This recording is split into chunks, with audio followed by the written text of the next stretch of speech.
จะเป็นสู้ประมาณบางบนต่อคนี้ฐานนี้ชมต้องปรับบางบนระเบียบในขนมการตุบ YouTube Channel ในยืมเหมือนจังปลาในยืมเชียร์ตกหรือก็ YouTube Channel นั่งโคยืม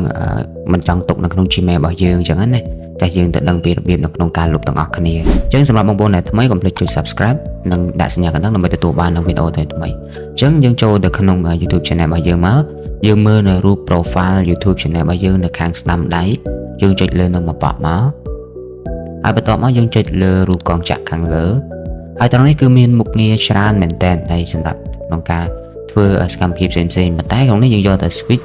or manage account យើងដល់កន្លែងហ្នឹងមកដល់ពេលដែលយើងចូលខាងហ្នឹងគឺ account Gmail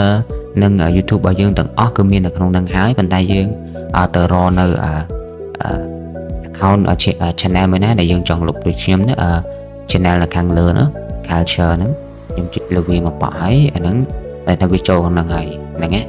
culture ហ្នឹង account ហ្នឹង channel ហ្នឹងអូខេ channel ហ្នឹង Gmail ហ្នឹងអញ្ចឹងខ្ញុំចង់លុបតែ channel ហ្នឹងខ្ញុំចូលកន្លែង manage យក Google account អញ្ចឹងនៅត្រង់កន្លែងនេះគឺមាន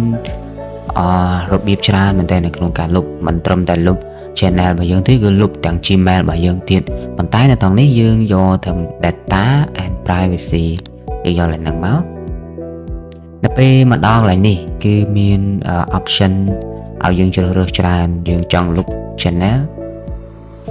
ឬក៏យើងចង់លុប YouTube របស់យើងអញ្ចឹងក្នុងនេះយើងលុបតែ YouTube channel របស់យើងទេអញ្ចឹងយើងជ្រើសរើស remove data from service you no longer use អញ្ចឹងបើយើងយកអាក្រោម delete យក Google account អាហ្នឹងលុប Gmail យើងទាំងអស់អញ្ចឹងទាំងនេះយើងយកតែ remove data from a service you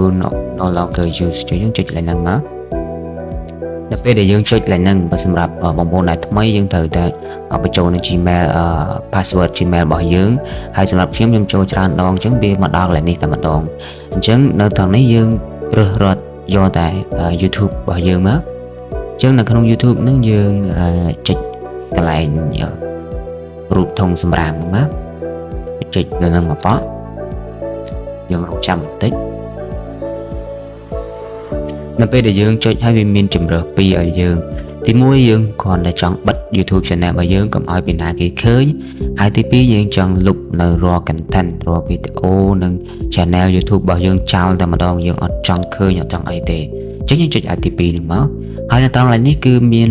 គេឲ្យយើងអានលក្ខខណ្ឌគេយើងលុបអីអញ្ចឹងណាអញ្ចឹងនៅក្នុងនោះយើងចង់លុបតោះយើងគ្រីសទាំងពីរហ្នឹងមក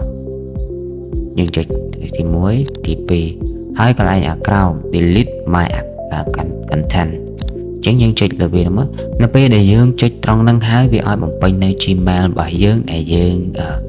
ដាក់នៅ channel មួយហ្នឹង Gmail ហ្នឹងនៅខាងលើហ្នឹងដូចតែគ្នាទៅយើងសរសេរ Gmail ខាងលើហ្នឹងមកសរសេរចូលមកបញ្ជាក់បងប្អូនបន្តិចនៅពេលដែលយើងលុបហើយមិនបានលុបភ្លាមៗទេយើងរងចាំប្រហែលជា24ម៉ោងឬក៏មួយថ្ងៃកន្លះវានឹង remove auto ហើយចឹងនៅពេលដែលយើង remove គឺ remove ហើយប៉ុន្តែយើងរងចាំបន្តិចដើម្បី remove នេះត្រង់នេះគឺយើង remove បានជោគជ័យបងប្អូនហើយយើងទៅមើលតើគ្នា